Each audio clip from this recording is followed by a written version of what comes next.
Hey guys, this is Rose, and today we're going to talk about water quality as it relates to hydroponic growing. More specifically, we're going to talk about water softness and water hardness. So when you're trying to visualize those concepts, I think it's easiest when we remember those CLR commercials that many of us have seen, where there's that shower head that's covered in this crystal, this grime, and can't actually push any water out.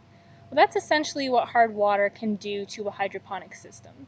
Because hard water has a higher level of many minerals, including calcium and magnesium, when it's passing through all of this equipment, those minerals can become deposited on the surface and either damage it or even just reduce the flow, block your nozzles, just cause a whole slew of problems when it comes to water flow. And you obviously don't want that.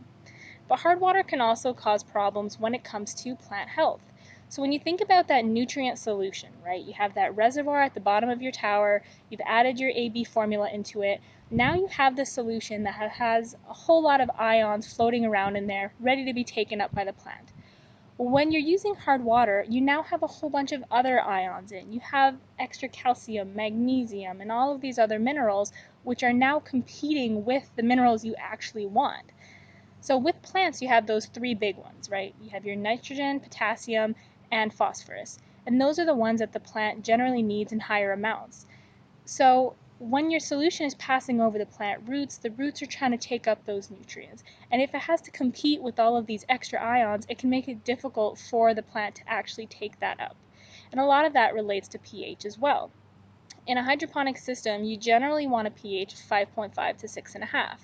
So if you have hard water that has all of these minerals and generally a pH around 8, it becomes very difficult for your plant to take up the nutrients that it needs to grow properly. In a commercial setting, hard water is generally managed using reverse osmosis. And so what that does is basically push water through a filter and removes all of those excess ions. Doesn't really add anything, just takes out what you don't need. This, though, isn't really something that most people can do at home, and so you have some other options available to you. One of them being a Brita filter, or just generally speaking, a water filter, which a lot of people who are in a hard water setting already have one of these because you maybe don't want that mineral taste in your water. And so what you can do if you have one of these is actually filter the water before you put it in the reservoir.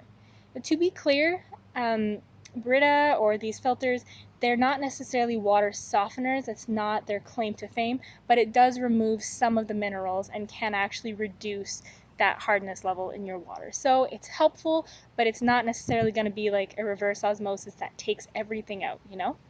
So there's other at-home fixes that people do, including using pH reducers and water softeners.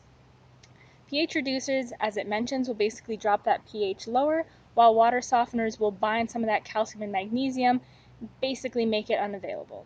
While these are useful, you are actually introducing other elements into it, right? It's not as the same as just removing it, right? You're adding all of these other ones, and so that can get a little difficult to manage. Still worth a try, but it's just something that you need to do with a grain of salt. So just keep an eye on it, see what works, see what doesn't.